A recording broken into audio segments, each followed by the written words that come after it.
everybody. This is your boy, John, and with me, as always, is your boy, Matt. What's up, everybody? So, on today's episode, okay, this is going to be the second part of the DC series that we're doing today. But again, the first episode was the DC Reboot, and now today... Boo. Yeah, boo. Is the actual going over the movies of said reboot, and also all the other ones that were, now a part of the Elseworlds, which I still think is really stupid for that name, personally. I mean, I don't know about you, but... I do agree. I mean, you kind of first hear it and you're like, Elseworlds? Well, like, what is it? Like, you almost think they're creating like a new comic or a new series, like DC Elseworlds. Like, it could be something cool, and then you kind of look it up and you're like, wait, so everything I've ever consumed from DC, like film or TV shows, is crap? Yeah, basically, it's all the leftover trash that you just basically throw into a pile, and you say, oh, here you go. So everything from, like, let's say Adam West in the original Batman, series that they did, to the animated shows, to some of the newer, movies that are coming out. Well, actually, pretty much everything up until now. Like Aquaman 2, the Joker 2, whatever these movies are actually called. I don't think anybody cares anymore, but whatever these movies are that are coming out now, they're all DC Elseworlds. Like, the stories don't really matter. Like, the Flash movie, like, it wasn't about the Flash. And we'll get into this. We'll definitely get into it. For the movie, but it really wasn't about the Flash. Because the story doesn't matter. It's DC Elseworlds, baby. Yeah, DC Elseworlds, baby. I don't know what you want me to say, but that's all we got. And that's why we said, we're Team Marvel all the way, man. That's right. Little Planet. There you go. Yeah. So go ahead, Matt, because I know you wanted to do a little something, right, for the folks at home listening right now. Yeah. So, John, I recently discovered... I don't know if I really discovered it, but I mean, it's been around for a while. But I was in Spotify, and I was, we have our own playlist. If you haven't already listened to it or know we had one, we did post a link for it on our Facebook. It's on our link tree, so check it out. It's actually a really cool playlist. I mean, you got all kinds of stuff. I mean, Transformers, the theme song, Teenage Mutant Ninja Turtles. I mean, it goes on and on, because I heard it and I was like, wow, there's a lot in there. It's right about 3 hours long. So there's a lot, music, themes. It's got everything in there. But as I was adding music into it, I came across Neverending Story theme, which is, if you know the movie, it's just an epic theme, right? I mean, it's also a pretty good story if you haven't watched it, so I would recommend it. But but I came across this version that was synthwave, John. And if you don't know what synthwave is, it's basically this like 80s synth music. I mean, if you've ever like watched like Stranger Things or things like that would be what synthwave would be. The theme song, yeah. Yeah, like that would be the encaption of what it would be. If you looked it up in the dictionary, Stranger Things will come right there with synthwave. Yeah, so go to YouTube, put in 80s synthwave, and I'll tell you, like, the results it'll blow your mind into little bitty pieces. And I, in Spotify, like, I went into the search and went down this rabbit hole of synthwave music. And I don't know if I ever really came out of it, John. I mean, well, it's kind of like that Terminator episode we did. I don't want you to go back down that rabbit hole, buddy. No, but, it's the way that the singers are singing the songs. Being a drummer, it's a very basic, like, bass drum, snare beat, but it's that synth music behind it that it makes it so interesting. And it's so, it's 100% 80s. I mean, in me personally, granted, yes, I wasn't born in the 80s, but I can at least appreciate the music because, it's a cool sound. Well, yeah, no, it's got its own unique taste. It's got its own, like, way of expressing, like, that kind of style back in the 80s. Granted, it was all like the hair, rock bands and like the glam and all that stuff. But like, you don't think of like actually, prime example, like you look at techno, right? Like you look at how they do it, or even like some electronic. They probably had to base it off of some of the stuff from like the 80s and stuff like that too. I think, like a lot of the techno and even dubstep like that type of music probably had a lot of like roots from synthwave. Right. I mean, and you can, I mean, you could probably even go back further than that, but I mean, like literally without that kind of, style of music, you wouldn't be able to have the music that you actually listen to today, which is kind of unique in its own right. I mean, so like I said, I'm not saying the 80s is like the most amazing place on the planet, but it's got its, its own unique taste, and that like that's where, I think with a lot of like movies and stuff today, like I feel like they need to start going back a little bit. I mean, they have with like certain movies, like I want Yeah. to say like Tron, and they, did a sequel to that, but like they really need to like go back even further and be like, you know what? Let me try something new instead of just like focusing on what today's music is, which we already know is crap. Mm. Mumble rap. I'm not even going to go there, Yeah. buddy. No. No. But synthwave was very, very interesting, and I've really, really enjoyed it. So do yourselves a favor and just look it up on Spotify, look it up on YouTube, and enjoy. I don't know what else to say about it, but it's really, really enjoyable, and I don't know if it's something I'll like every time I'm in the car I'll listen to it, and every time I have my phone on I'll be listening to it, but No, you will. It's okay. And just admit it. It's okay. I probably will. And I that's just probably bad will. for you. It's okay. But it is pretty cool. But anyways, I digress.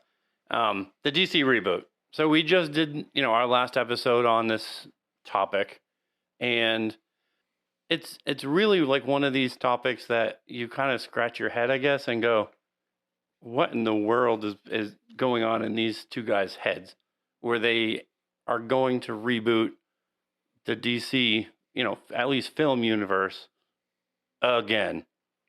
I mean, we talked about that in the last episode, but it's like, what is the purpose of like redoing every single thing and then basically having all the newer movies really just be a part of the Elseworlds and Right. have nothing to do with what is supposed to be happening moving forward? And so, like, when we talked about Blue Beetle, which I mean, we'll probably, mention that again, but, having that as the first superhero, like, why would that, why wouldn't you do something else?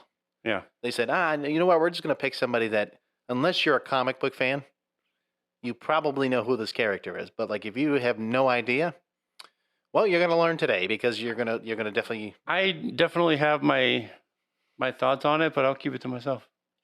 I mean, it's okay. We can digress a little bit, like later on. But it's no, the one thing that we didn't mention in the last episode was this reboot is not the first time DC has rebooted.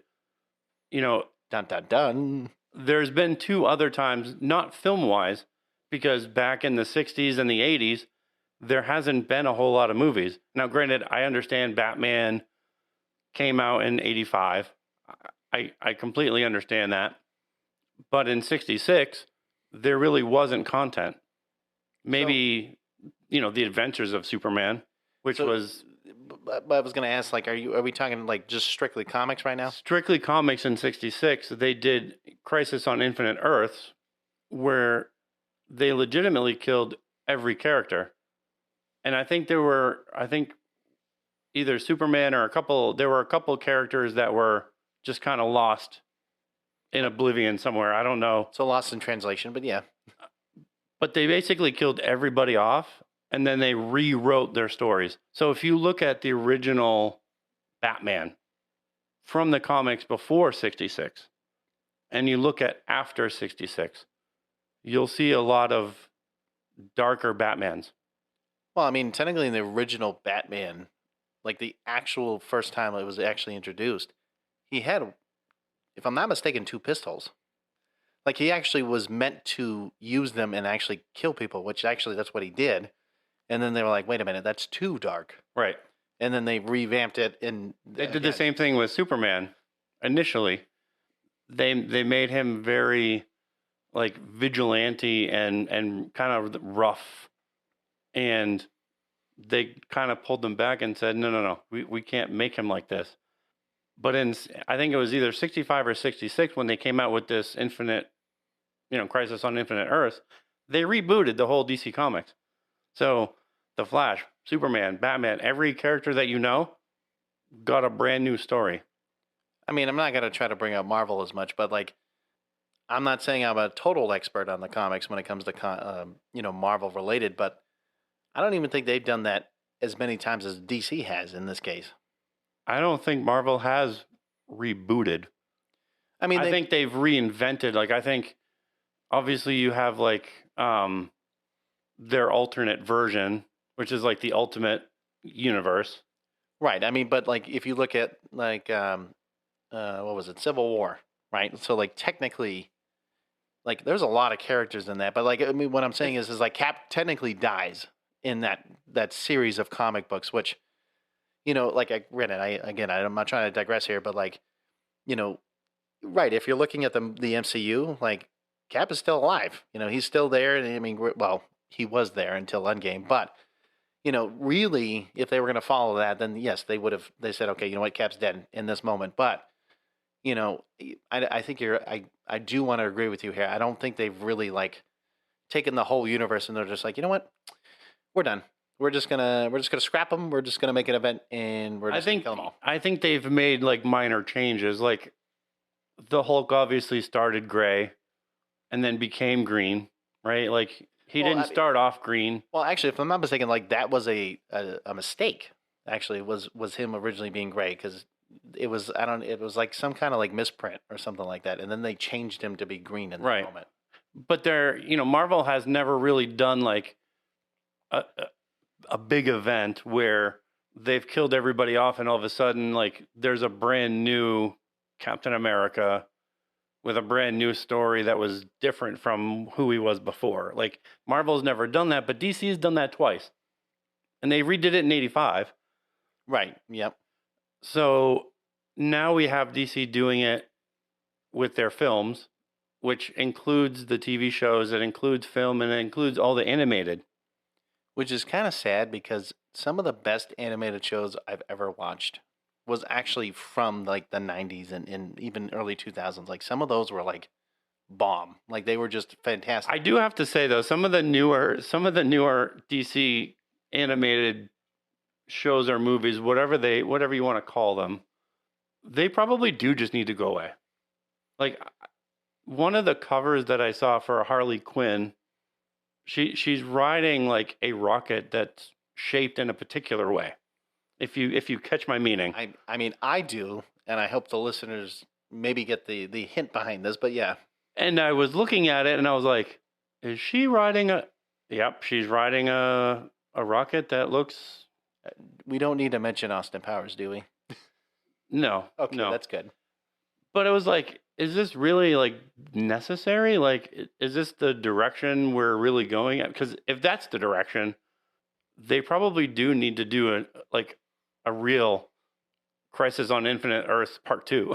No, I agree because it's like you're like, wait a minute, like because I agree. Like if you look at some of the characters that were like Harley Quinn, that was technically was back in the 90s. Like the first time was actually in the animated series from Batman, like when she was actually introduced, which is interestingly enough. But like to have her now be in the mainstream and then like have her own. Well, actually, what was it? Like Harley with like the Birds of Prey or whatever the heck it was. Yeah. So it was kind of weird, but like wasn't a great movie, but no, but that's what we're talking about. Like a lot of these movies that they're just like, yeah, we're gonna see if it sells, and I'm like, no, you're just trying to sell the character that may have been in some other things. They're putting out content to put out content, and that's like what DC has done. Well, they're just a film machine. They have put out really good movies in the past, and they sure have. And I have a few that I've really enjoyed, and I have a few that I think are really terrible. One of them I want to talk about right now, John. And what is that, man? That one is Man of Steel. I think we talked about that a little bit in the last episode. We're gonna go into it, John.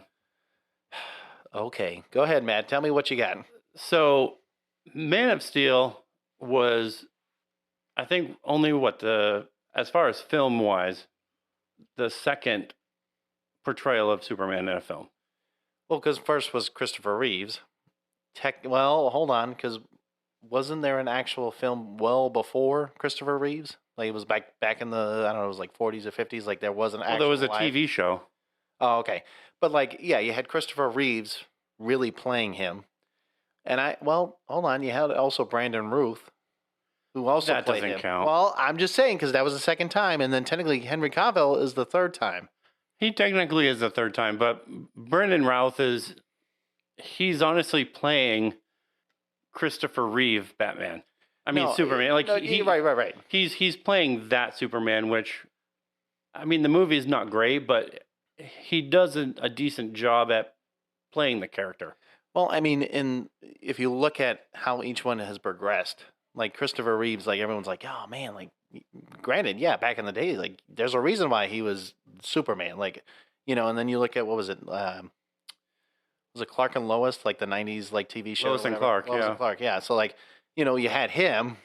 I don't actually remember his name off the top of my head, who actually portrayed, Superman. But anyways, like you look at how each one has progressed.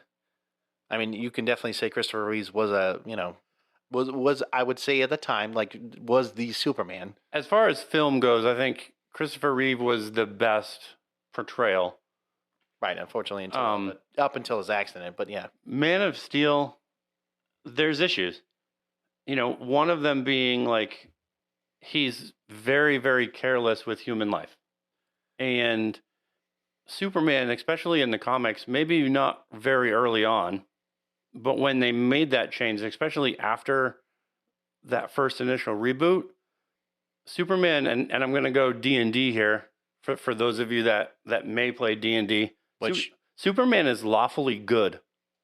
So, well, he was the Boy Scout. I mean, he was like the straight and narrow, like he was your voice of reason. Right, and that's who he was. He would not put human life in jeopardy because, for one, he understands like he is technically like an outsider. He's an illegal alien, if you will, where he values Earth. He values the people because they've accepted him.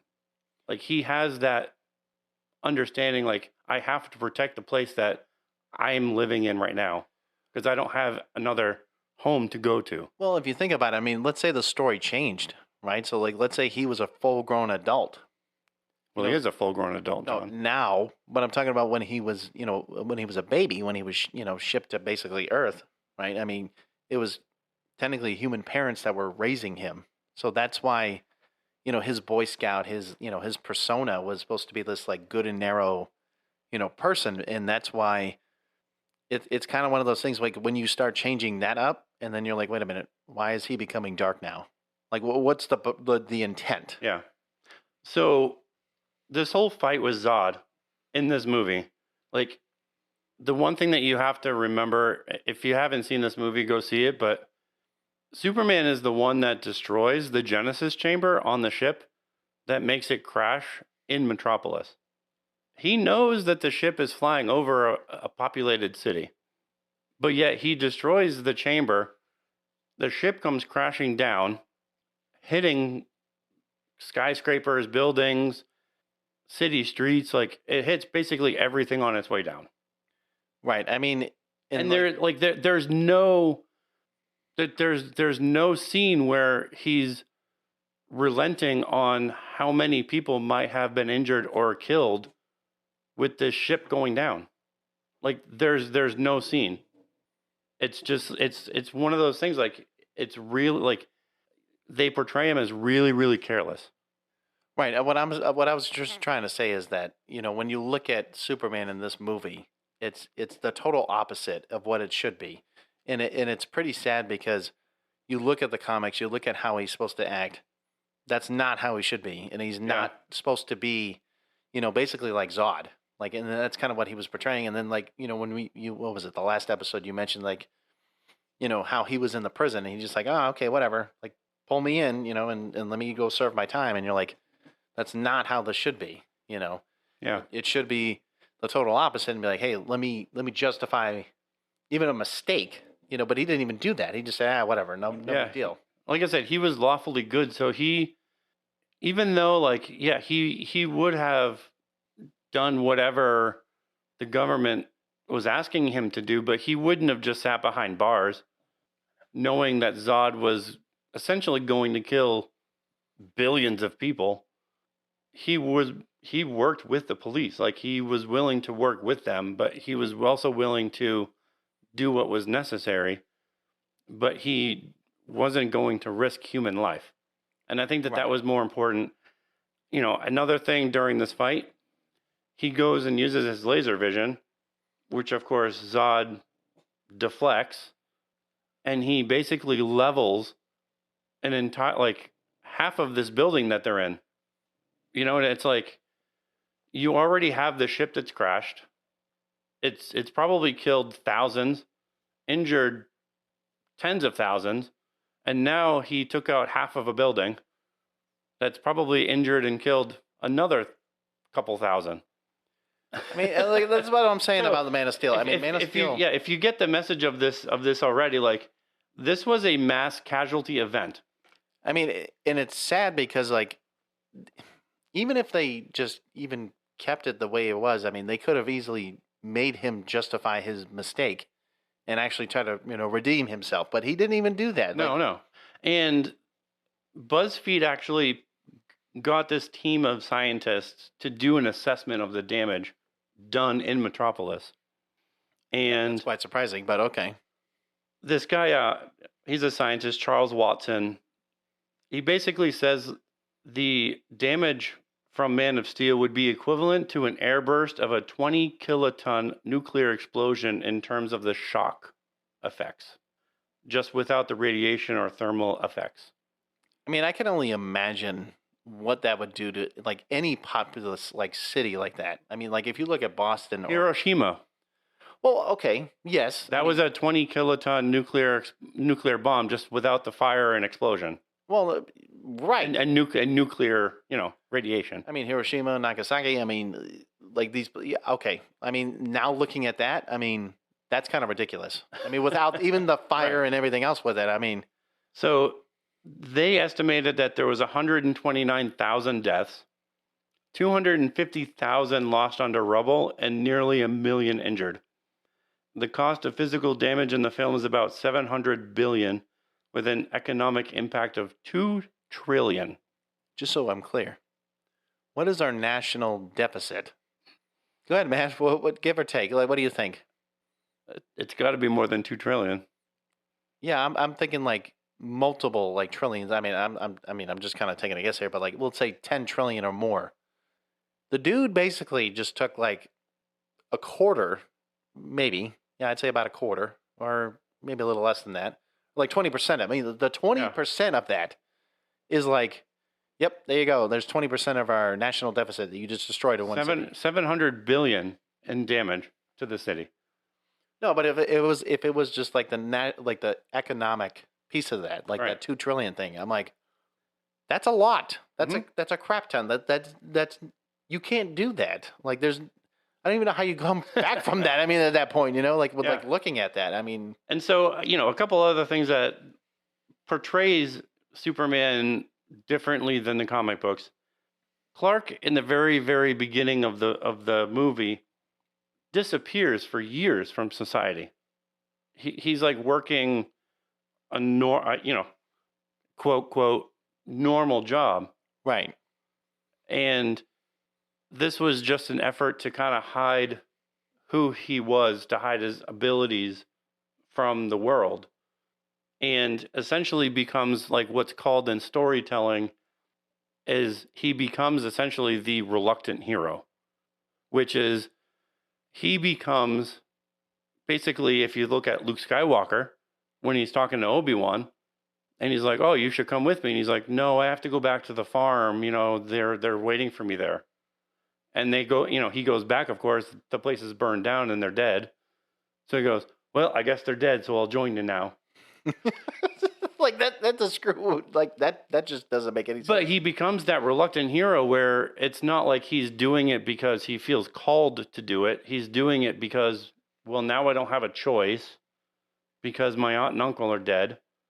So now I don't have a home. So now I have no choice but to go with you. Again, I just think that this movie definitely just needs to stay in Elseworlds and never come back. And I agree. And that's unfortunately, like, what this Clark Kent Superman becomes. He becomes the reluctant hero where while he's working this quote, quote, normal job, there's a catastrophic event, no surprise, right? I That mean, he has to use his abilities. to me, it just seems like, I mean, I understand, like, for example, Henry Cavill, right? I mean, he did a good job to a degree on playing Superman. But you know what? Maybe it is a good idea to like get rid of him, take somebody else. I mean, he doesn't Yeah, even yeah. want to work on The Witcher anymore. So you know what? Just get rid of him entirely. And you know what? Like you said, why don't we just pick people that look just like him, and then maybe just say, you know what? We're kidding. That's an Elseworld thing.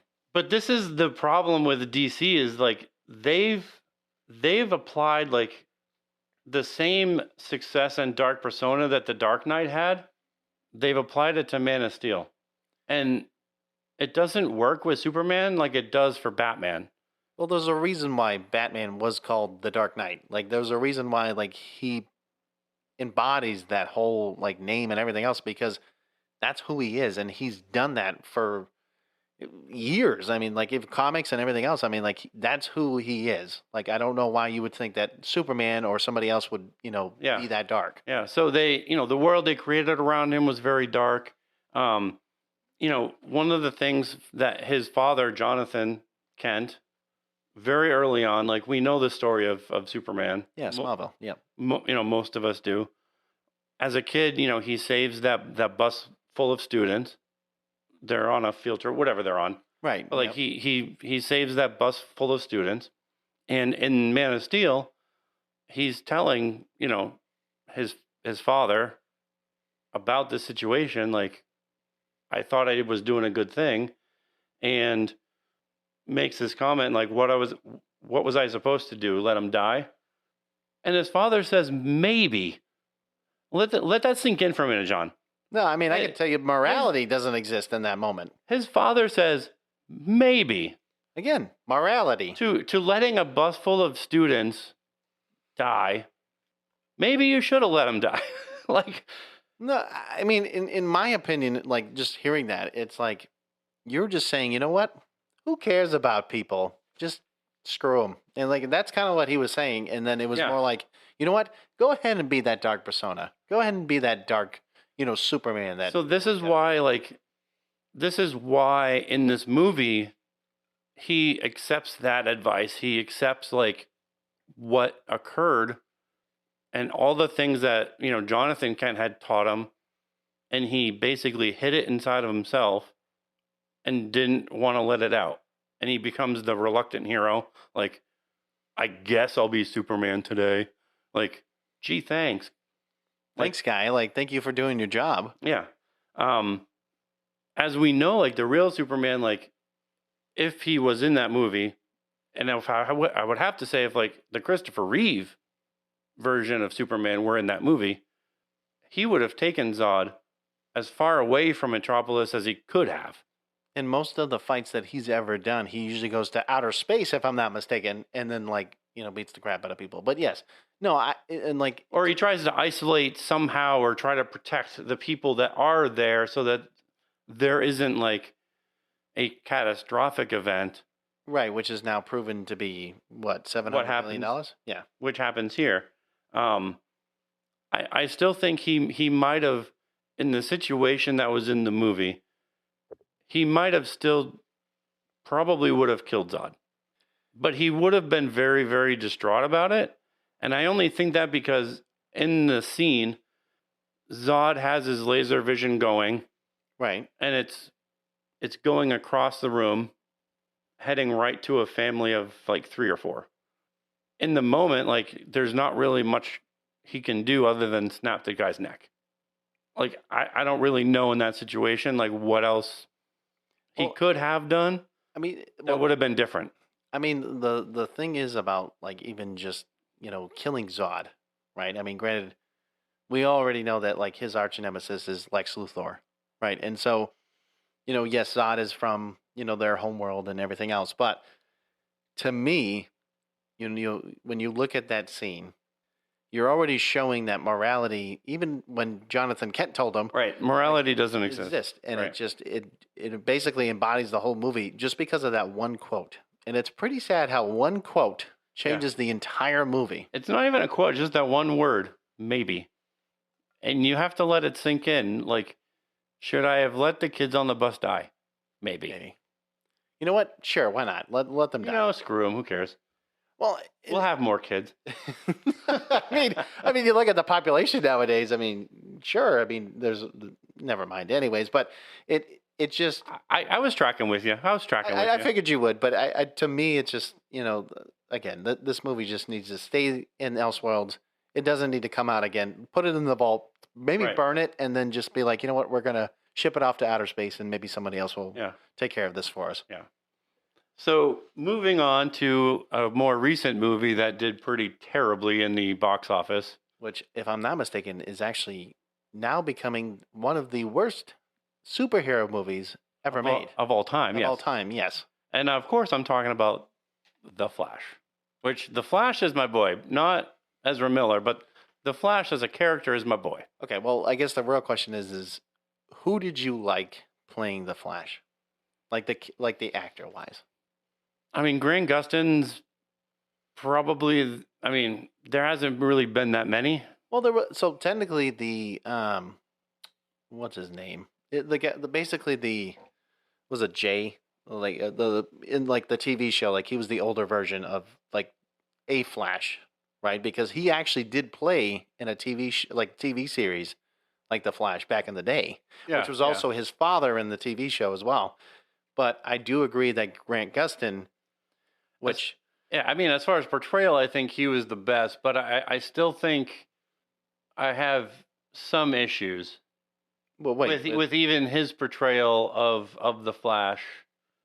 Although I do like his portrayal, I do think there are some issues, not that he couldn't overcome, because I think it's more of just writing and story wise. I mean, I think I can't really blame him. I think I'm just blaming. Yes, I'm going to say it. The writers, the director, Right, and that's what I'm all of saying. them. Yeah, that's what I'm saying. I think as far as like what he's given and the story and the show itself, there's not much he can do personally about it. But if you look at the Flash character, I think he's a lot older. Well, to a degree, I mean, he's kind of in that ballpark. I mean, Right. that's where he would be at. I think with Ezra Miller, they were trying to go for a Flash that was a lot younger. But I gotta say, and we were watching the video on YouTube right before we started recording this, and if you've seen the movie, then you know exactly what I'm talking about. I don't know what's up with the running. Like, it's the weirdest thing I've ever seen. Like, for a speedster, I mean, Quicksilver, and there's a few others. I don't know what he's doing with his arms. I don't know why he does that pirouette thing when he's like getting ready to, like, I don't know what's up with it, but it's weird. I mean, to me, it's like when you showed me that, like his arms were just, it was almost looking like, I'm gonna say it's basically if you look like a doofus running, like with your flank, like ooh, like I don't know how to describe it, but it's pretty bad. It's really strange. He's not running like a typical person runs. The arms are going sideways. Right. I mean, Like you're swimming, like well, you're wading in water. Because when you showed me that, I honestly was like, who was in charge of like developing how he runs? Because I mean, granted, I would probably blame the actual director of this movie because when I look at him, I'm like, when he does this thing and he's running, he's doing whatever. Like the fact that it shows slow motion, like I mean, yes, like even in like the Flash, the TV show, like with Grant Gustin, I mean they do show him in slow motion from time to time to kind of like show you what's going on in that moment. Yeah. But like, it's not like it's doing it the whole entire time. Like he was like, oh, I'm just gonna go slow and look like I'm gonna say it like an idiot, running with my hands and don't know what to do with them. It looks really weird, and like you said, he looks like a doofus. I mean, it is what it is. Like he looks really strange. And the CGI in the movie looks really strange. But I do have to say, like, the whole Flash movie, it's not even about the movie itself. And this is why, no offense, I did not pay $19.99 to rent a movie, but I unfortunately did, and I wish I didn't. But anyways, like I said, the whole purpose of the Flash movie, I don't think was even to tell the story of the Flash, but it was to get the story of Flashpoint into this reboot. I mean, and it's pretty sad that you have to basically base it off an actual event instead of actually creating a story behind the character that we've And this already talked is, about. like I said, a big event. And this is what DC does. This is their MO. They create these big events that can explain What the character? No, I mean it explains the reboots. It explains like when they go to develop new stories and new characters. Like you have to believe that the Superman Legacy movie, he's probably going to have a brand new story. Oh yeah, no, And it's no doubt. because of this movie, The Flash and Flashpoint, that this Superman now exists in a whole new universe because Flashpoint made it possible, and all these other stories that we've ever seen are completely different. I thought you were gonna go a whole new world. No, I'm kidding. No. But like I do agree that it's pretty sad that they actually had to make this movie. They had to basically take a playbook out of Sony doing Spider-Man, and yes, I mean Sony did a good job of, basically taking all the Spider-Mans and taking all the villains and all that, and then like making it a really good movie. But now they just said, you know what? We're gonna make this movie. We're gonna make it a big event, and then we're going to forget that everything just happened from everything else that we've ever done in the DC universe. Yeah. Right, and then everything. Oh, now we can explain why there's multiple, multiverses and other Earths or infinite Earths and stuff like that. Well, and nothing else as far as film has shown the multiverse. Yes, you can say like, oh, well, Batman versus Superman, you saw the Flash come in, like, big deal. Like, you saw him come in, but that was probably because of this movie. I mean, yeah, no, I was just gonna say like, it's kind of funny how we're geeks from the multiverse, and we could probably even write a script, man. And I feel like we could probably do a better job with this Flash movie than what they just did.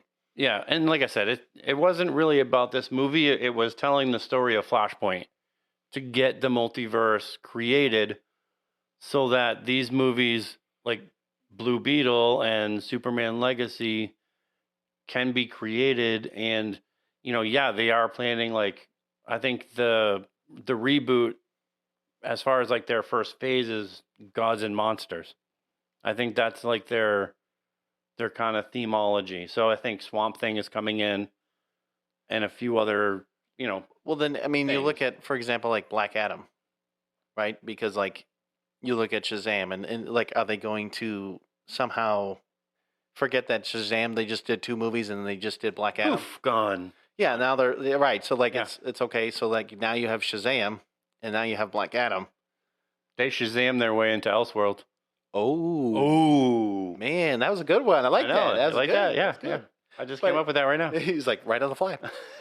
No, I just think it's like weird. Like you take those, like for example, like gods, right? Like Shazam and Black Adam, and they did what they did in those movies, but like are they now going to now introduce them into the reboot and then make them a part of it, like because they've already portrayed them, or are they gonna? I mean, if they do, it'll be different characters. I mean, are they going to go with Shazam, or are they going to go back to Captain Marvel? Like, I mean, yeah, you got a point. I mean, it just depends on how they do it. and yes, Captain Marvel, it was Shazam before they changed the name due to the reboot. Yeah, the reboot is just a lovely term to say we screwed up and we're gonna redo everything we just did. Yeah. So, this Flashpoint, it's really, you look at some of the past, DC movies like The Dark Knight, Batman, Superman, like none of these had themes of multiverse, but it existed even back in the 70s. It existed in the DC. DC was the first one to coin the term multiverse in the comics. It wasn't Marvel. Right. I mean, and if you look at, like I said, the different versions of like Batman over the years, it's like, you look at Michael Keaton, you look at George I mean, sorry, Clooney. That big mistake. And you look at what was it, Val Kilmer, Christian Bale, Robert Pattinson, Batflick. Batflick. Like all these other, like I couldn't tell you. They had their own different themes and how they did it. I mean, there's a reason why Val Kilmer and George Clooney don't really get talked about as much. Well, But actually, there's an end scene with George Clooney in it in the Flash movie. why? Spoiler alert. Oh wow, Matt! Thanks for telling me that I won't probably ever see. So you know what? I'm glad you told me because this is not a spoiler, moment in this case. Because whether or not I watch it, I don't know yet. I mean, from what you've been telling me, I don't know if I really want to watch this, Matt. Like I think it's probably a waste of my $20 that I could just spend on. You know what? I something probably else. would just wait until it streams because it'll eventually stream. I don't know where or when. No, I'll tell you where. It probably should stream just for free because Yeah, at this point, I mean, why bother? I mean, personally, it's probably going to go on HBO. It's going to go on HBO Max, or really called now Max. But You're probably right. You're probably right. At some point, it will.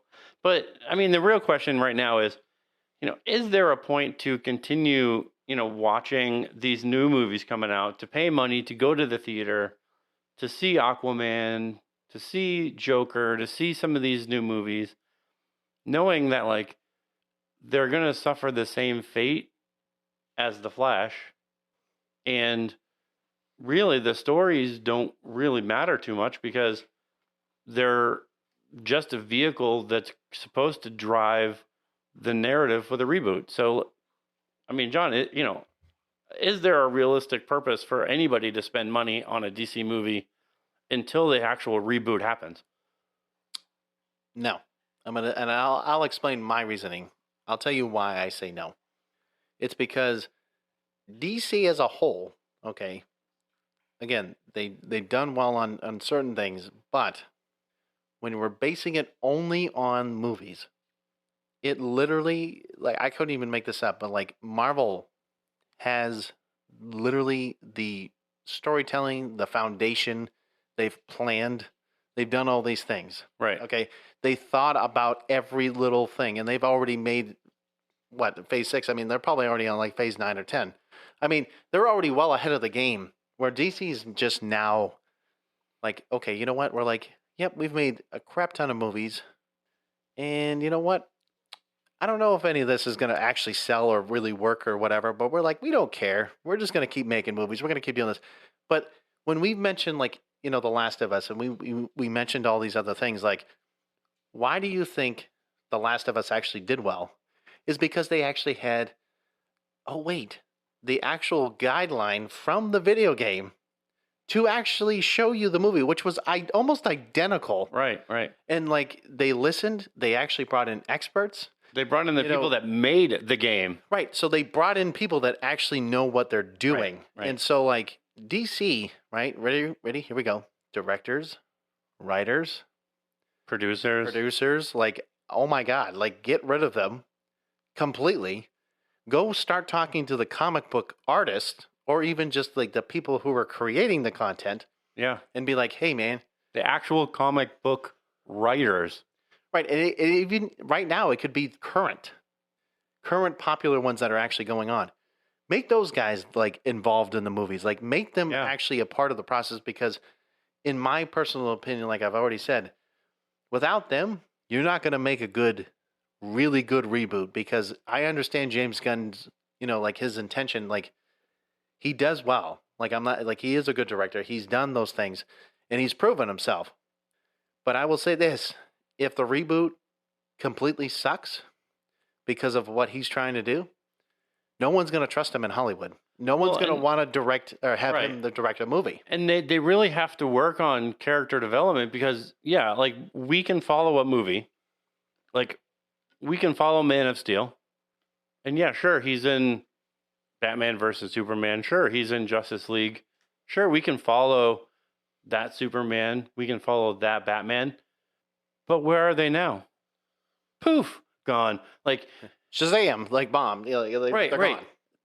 At least Marvel, like, if I want to follow Doctor Strange and I'm really into that character, guess what? I can still follow that character because they're still making movies with him. Thor, I can still follow that character. If I wanted to follow Christian Bale's Batman, I'm stuck to what, 3 movies? Yep, and that's why it's the Dark Knight trilogy. There is no progression after that.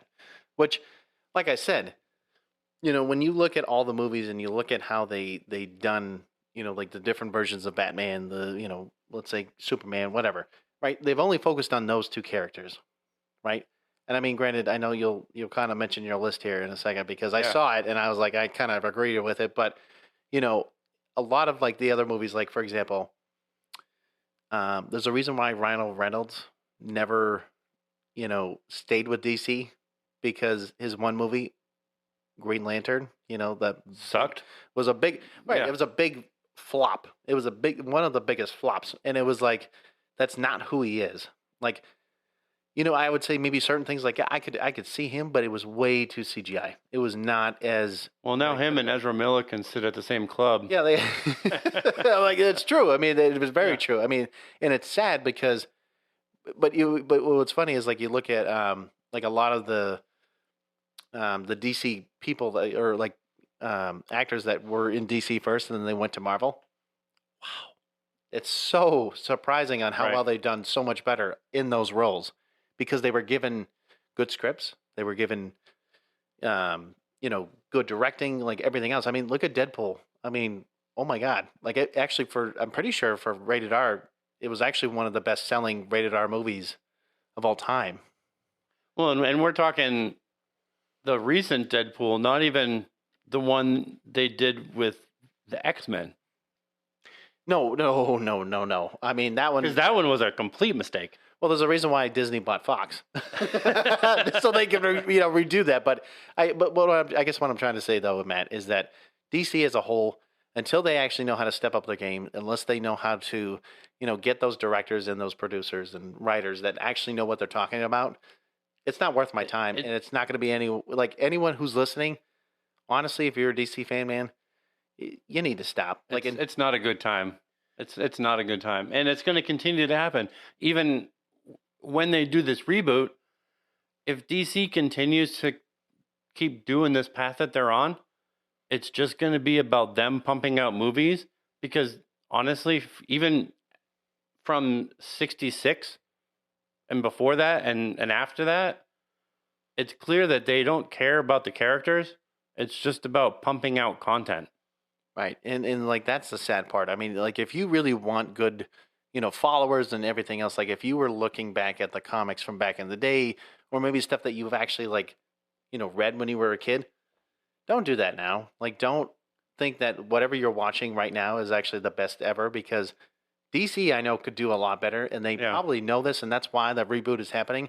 But until they can prove them, it's really the proving part that I don't want to, believe yet because I want to see how they're going to do it and if can they make phases that actually develop the character and actually create a story where they can do events like Crisis on Infinite Earths or I mean it's notwithstanding that they can't do these big events, but you have to spend the time developing the characters, which that's what Marvel has done. And maybe this is a topic for another episode, but I do think Marvel has even gotten away from doing this, where now they're starting to kind of go down that different road where DC just reboots the same characters. Marvel seems to just be creating new things out of thin air. I mean, a lot of the newer characters that are coming out, I mean, are a lot of the newer comics, that more kids will probably are reading about today, where, us old folks, I guess if you want to call it, right? The old fogies, but like, I mean, we have Iron Man, who obviously died at the end of Endgame, which we all know this, but you get rid of Iron Man and now who replaces him? I know. Some random character that nobody really knows except for maybe the newer comic book readers. Well, Ironheart, but yeah. Captain America's not around anymore. Who's Captain America now? Technically, it's Falcon. Well, where the hell has he been? And I'm sorry to use that kind of language, but we haven't seen him in anything. Well, I mean, well, you're right. I mean, well, because it was the TV show, but like that's the one thing that at least Marvel has been doing is like they've been connecting the TV shows with the movies We now. still haven't seen him in anything, and that's like the point. Like there has been no Captain America, which he was like Captain America was Marvel. Like he was one of the main. Well, he was the face. Like he was Yeah. it. Like, and there's a reason why he's been a prominent character. There's no Captain America. You have a Hulk that's barely a Hulk. Don't get me. We're not going to go into that. You have a Thor that's more of a parody of Thor.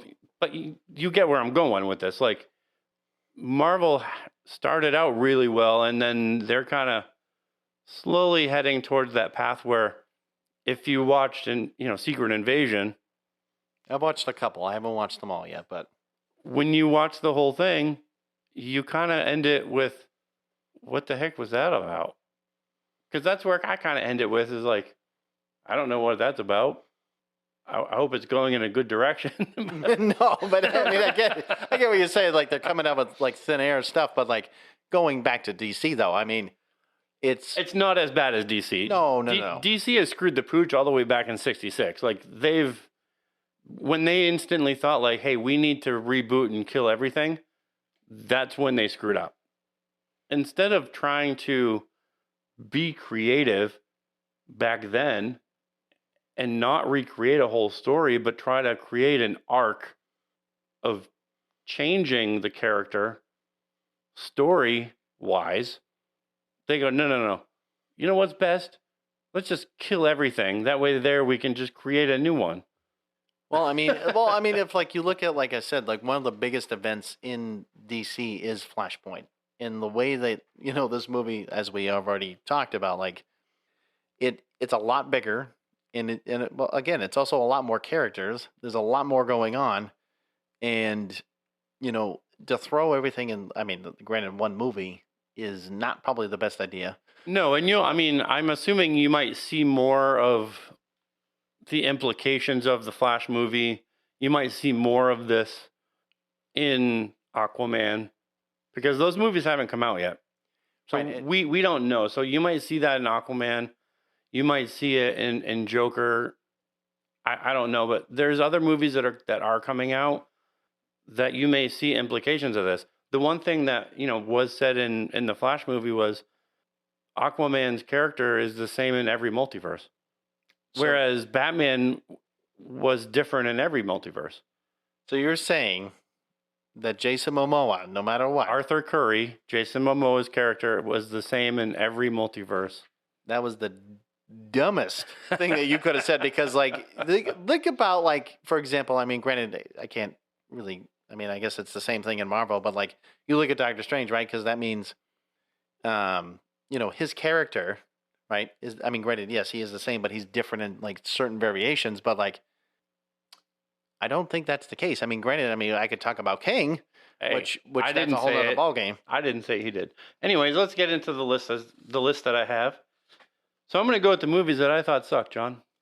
Okay, Matt. And what do you think were like your worst ones of all time? I got 6. Although I think I could have gone more, but I stopped at 6. Oh, okay. I'm glad you stopped. I stopped myself at 6. So I did start with Green Lantern, but these are not in order. I probably would have started with Man of Steel, but I didn't. So I got Green Lantern, Man of Steel, Justice League, Batman versus Superman, because I think those are linked. Oh yeah, no, absolutely. Jonah Hex. Oh, I forgot he's DC. Yep. And Catwoman. Yep. Wait, was this recent? Catwoman? Yes. It's the only Catwoman movie. Oh, you're talking about Halle Berry. Yes. Oh, okay. Sorry, I was just thinking. I'm like, wait a minute, what are we talking about? But, not in Batman Returns. No. Yeah, no, I got what you're saying. Yeah. Okay. Halle Berry. Halle Berry. I mean, now granted. I mean, she was a little provocative in the in the actual movie, but yeah. Yes, but there's got to be more to it than that. I mean, I agree with you, but I do agree with you. I mean, I would say out of your list, I mean, I can't disagree with it because I would easily. I mean, granted, I don't even know, but like, There are others that could have made the list. I mean, you're right. I'm just trying to think of another one. Like Suicide Birds of Prey. Oh, I could have. No, actually, I should have put Suicide Squad in there because, oh my God, like, great, you throw all these characters in, and we talked about Jared Leto a little bit. I don't know if we've talked about it on the podcast or if it was like separate, but like, they did that man wrong. They did him dirty. Oh, they did him wrong. Yeah, really they bad. definitely did him wrong. But like even what do you actually? Which one do you thought was better, the old Suicide Squad or the new one? I like the first one better, to be honest, but that's just me. I thought the second one was worse than the first one. I thought you liked Polka Dot Man. I did think Polka Dot Man was cool, but it was only until they introduced like that starry carrot, whatever that person was. Was it Starro? I think is what. Yeah. I mean, it was a little weird. I'm not gonna lie, but that became weird. And then John Cena, I don't know. It's like Ernest turned superhero. Like I can't take the stupid silver helmet. I understand that's part of the character, but John Cena looks goofy. And then you put that stupid silver helmet on him and he just looks worse. I mean, it's kind of funny how they actually did that movie and then they connected it with the TV show. Because like right at the end of that movie literally starts the beginning of the actual show, which at least they connected it. I mean, that was at least the one thing they did right. At least like they did connect a film to a TV show, which they, James Gunn created the film version of Peacemaker. So he also did the TV show. So that's probably why it was made into a TV show, which is probably why you will see the character of Peacemaker in the reboot. Oh, I know. Because it's James Gunn's baby. Oh, come on now. You know how it works, man. I want to know how it works. So movies that I did like, the Dark Knight trilogy. Well, I'm glad we can agree on that. I did like, even though those are 3 movies, but I do like the Dark Knight trilogy as a whole. I agree. The original Batman and Batman Returns. Those are both my favorites. Oh, you're talking about with Michael Keaton? Michael Keaton, baby. Superman 1, 2, and 3. Even though Christopher Reeve, Batman, yes. I mean, Superman. I keep mistaking. But, can you stop saying Batman, Superman? Yeah. But yes, the 1, 2, and 3, even though I think, 3 is the one that's kind of weird. Yeah, I would say probably the first 2 are probably your best bet if you want to watch it. And I do like Constantine.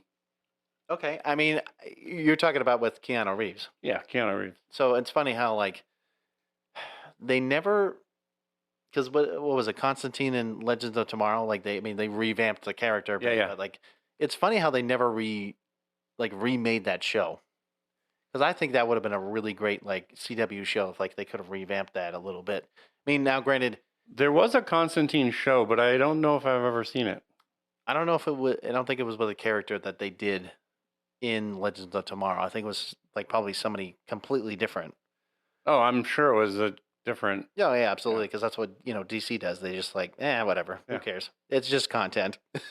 But, like, I think I agree. I mean, like, could they bring back, Keanu Reeves as Constantine? I don't know. Would it just really be a supernatural John Wick at that point? I mean, I'm not gonna lie. Well, that'd be kind of cool, right? Like, imagine like having that same theme and then just like bring you killed my dog? Okay, I'm going on. Let's go. Like Donkey Kong, I mean, that's just me. I mean, I think that would be kind of cool to, take his character and like revamp it like that, Yeah, I think as a whole, as we kind of close this, I think as far as DC films go, they need help. Like, we've already said what you need. Whether or not you believe us is the other story. I don't know. They need help, and I don't know if just simply calling every past film, TV show, animated, DC Elseworlds or whatever you want to call it, just kind of tossing it under the rug and like, oh, we're just going to forget about this, and then just being like, oh, this is going to be our first film character. I don't know if that really does it. Like, as I said, like very early on in this episode, like maybe they do need to do a Crisis on Infinite Earth event in the film. Oh, you mean part 1 and part 2? Where some of these characters might be just killed off. I mean, it's not like Christopher Reeve is going to do another Superman. Or Adam West is going to do another Batman. They're both dead, but yes. So, and it's not like you're going to get Christian Bale to do another Batman. And you're already, Ben Affleck's already been burned as Batman. Right, and Henry Cavill, and I could go on, but yeah, Gal Gadot. I mean, all these people have already been burned by DC, and they're already stated they're not returning. it would be funny though if Gal Gadot went to the Marvel cinematic universe and just played another random character, and you'd be like, "Wow, that's like a total power trip right there." This is switch from one to the other. I mean, because most of them did. I mean, Chris Evans. Some of them did, yeah. I mean, they have, and they do all the time. I mean, who knows? I mean, maybe Dwayne The Rock Johnson comes over as somebody else. Who knows? I mean, gosh, I hope not. You can judge him all you want. I think he's fine. You just don't like him. It's okay. You think he's hunky? I never said he's not an attractive, man. I mean, he's a good looking dude. I mean, I don't know what you want me to say. I mean, but anyways, that's just digressing. We digress. Like I said, I think they either need to do something that catastrophic, or they do need to just take their time. And maybe it's not 2024 Blue Beetle's coming out. Maybe it's 2028, 2029 when these movies start coming out. Give it a break. Yeah, I agree. I think DC, it's kind of like America right now. I think we just need a break from everything else. So I think DC needs to just follow along and say, you know what? In 2030, that's when we're going to start this whole process. They can work on movies on characters we haven't seen it. Do a movie on Swamp Thing, dude. We haven't seen that dude. I know they did a TV show, but no one saw it because no one could see it. It was on some weird network. That's why I don't understand. But to me, it's Swamp Thing is such a cool character, and there's literally you have a show from '93, I think, and that's it. And a show they did in 2019 that nobody can watch because it's not available anywhere.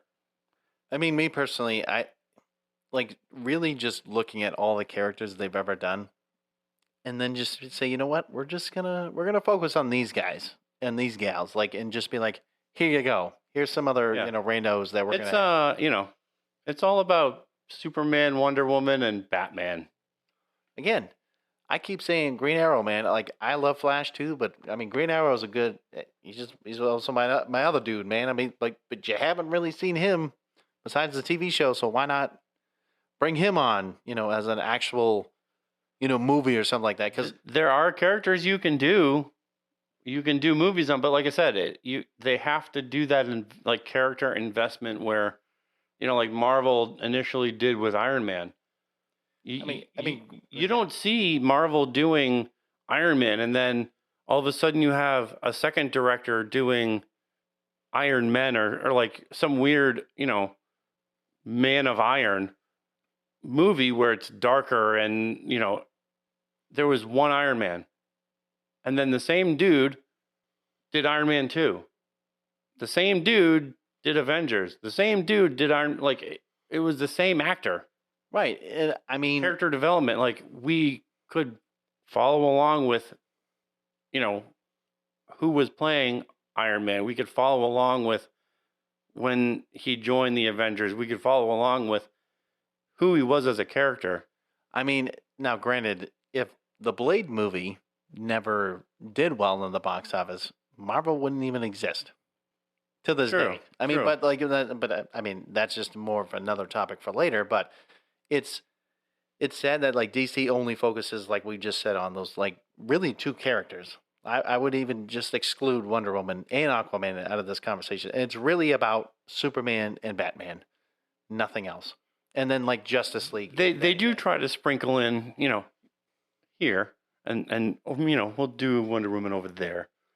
But it is, I mean, when you can see how many Batmans there have been. Oh my God. And, there really hasn't been that many portrayals of Superman because they've been spending all their time in this really stupid portrayal in Man of Steel, Justice League, and Batman versus Superman. Yeah, which was the last time he portrayed him. But yeah, no, I mean, I agree. And again, just listen to the public. Maybe get some answers from the people that actually, like I said, know what they're talking about. maybe. You mean the people that actually love this content and want to see an actual story that we care about? Yeah, that would be a great idea, Matt. You know who should we talk to? We should talk to those writers that are on strike right now. That are still waiting to. We should buy a bunch of Superman comics and just throw it at them. You know what? Let's see if we can find like Superman, #1, like the actual #1, and be like, here you go. Here's #1, the first edition. I mean, granted, you're not going to find any because they're like $1.2 million. But, again, at the end of the day, DC fans, you need to stop. Like, you just get off. Come over to Marvel and see some of our content. Like, just come on over, man. You're going to find some good stuff over there. But I think we need to close this out because, my God, I mean, we've been talking about this for quite a bit now. But as always, guys, we do appreciate everything that you do, and we love the comments. We always love giving the shout outs and all that stuff. I mean, well, hopefully when we actually do another live stream, we'll actually have like more than one viewer. That would be actually helpful. Yeah, definitely more than one. But as always, stay geeky.